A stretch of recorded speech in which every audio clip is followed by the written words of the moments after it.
Nasubukan mo na bang magluto ng gisadong munggo na may sutanghon? Kung hindi pa, para sa'yo ang video ito. Tara, samahan mo ako, magluluto tayo ng gisadong munggo na may sutanghon. Simulan na natin ang ating pagluluto. Unang ginagawa ko nga dito ay nagpainit ako ng mantika. At nang uminit ng mantika, nilagyan ko na ito ng bawang. Papalabasin lang natin yung aroma nito. At isinunod ko na nga din itong ating sibuyas. Ganun din sa sibuyas, papalabasin din natin yung aroma nito. At matapos natin mailagay yung sibuyas, lagay na din natin itong ating kamatis.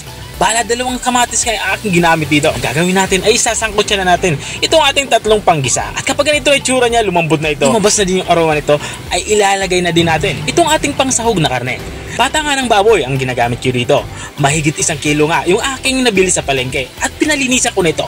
Ang gagawin lang natin dito ay gigisa lang natin ito ng mga 2 minuto para manuot yung lasa ng ating mga sangkap dito sa ating karneng baboy. At kung nanonood ka pa rin hanggang dito sa parte ng aking video, ibig sabihin ay nag-i-enjoy ka. Pwede mo naman i-comment kung taga saan ka para alam ko kung hanggang saan umabot ang aking video. At balik tayo dito sa ating nilulutong ulam. Habang ginigisa ko nga itong ating pata ng baboy, ay nilagyan ko na ito ng patis. Saka naglagay na din ako ng pork cube para buong-buo yung lasa ng ating karneng baboy.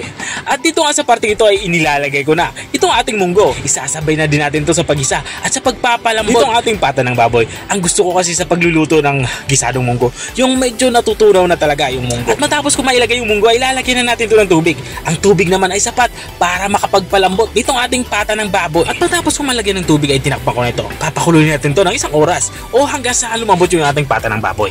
At makalipas ka ng 1 oras, binuksan ko na ito. Dito naman sa parte ito ay malambot na nga yung ating pata ng baboy. At habang nga tayo ay nagpapatuloy sa ating pagluluto, gusto ko lang i-shoutout ang mga masusugid nating mga taga-subaybay. Big shoutout nga kay Sir Boss Larry ng Piñaranda, Nueva Ecija. Shoutout din kay Ma'am Marlene Polarca ng Libmanan, Kamsur. At kay Sir Jemmy Mateo ng Davao City. Maraming salamat din sa mga walang sawang nanunood at nakasubaybay dito sa aking channel. At balik na tayo dito sa ating nilulutong ulam. Dito nga sa parting ito ay nilagyan ko na ito ng sutanghon. Bali, ginagawa ko dito ay pinapailalim ko lang ito. At matapos kong mailagay yung sutanghon, ilalagay na din natin itong ating gulay. Mayroon nga tayo ditong gulay na dahon ng ampalaya. At naglagay na din ako ng 2 pirasong sili. Rin na sili nga ang aking ginagamit dito.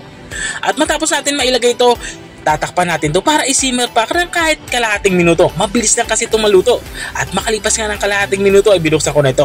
Dito naman sa parting ito ay lutong-luto na nga itong ating ulam pananghalian. Ang sarap nga nito ipares sa mainit-init na kanin. Nako, naglalawet, nagugutom na ako. O ito na nga yung ating ulam pananghalian. Ito na nga yung ating gisadong munggo na may sutanghon. Kung nakarating ka hanggang dito sa dulo ng aking video, maraming salamat sa panunood. Kung nagustuhan mo naman yung bago nating recipe ibinahagi, baka pwede mo naman to i-share. O siya, hanggang dito na lang ako. Kita-kita ulit sa mga susunod kong mga videos.